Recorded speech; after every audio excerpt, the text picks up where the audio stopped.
Vetvrasja në Islam.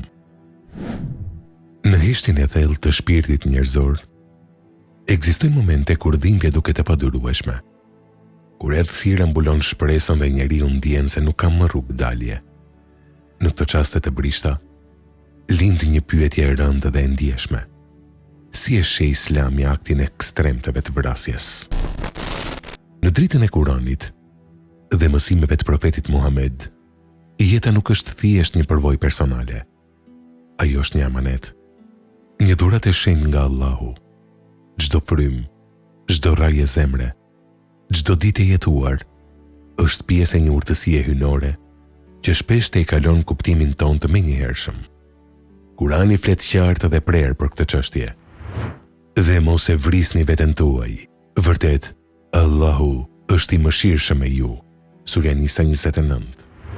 Ky ajet nuk është vetëm një ndalim, është një thirrje për të ruajtur jetën, për të kuptuar vlerën e saj dhe për të mos e humbur shpresën në mëshirën e Allahut.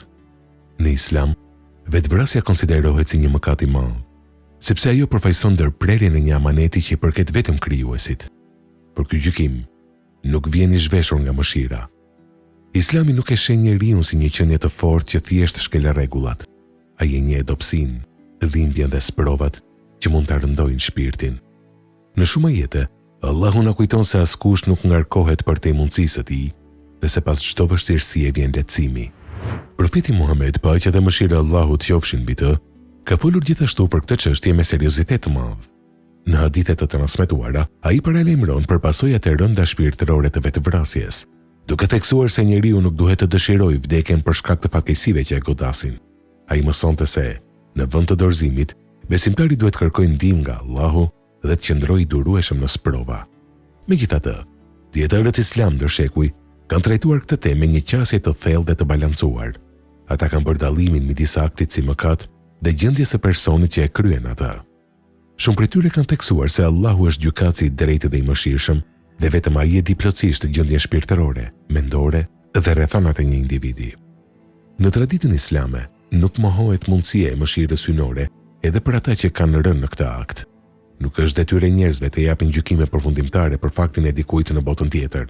Kjo përket vetëm Allahut, i cili është mëshiruesi i madh. Ky dimension i mëshirës është thelbësor për të kuptuar që Islami nuk synon të dënojë njeriun e thyer, por të parandalojë dëshpërimin dhe të ruajë jetën si një vlerë të shenjtë. Në një këndvështrim më të gjerë, Islami ndërton një filozofi të tërë rreth përballimit të vështirësive. Durimi, mbështetja tek Allahu dhe shpresa janë shtylla që ndihmojnë besimtarin të përballojë edhe momentet më të errta. Historia e profetëve, si ajo e Ejubit alayhis salam, na kujton se edhe dhimbja më e thellë mund të përballohet me besim dhe se sprovat janë pjesë e rrugtimit njerëzor, jo fundi i tij.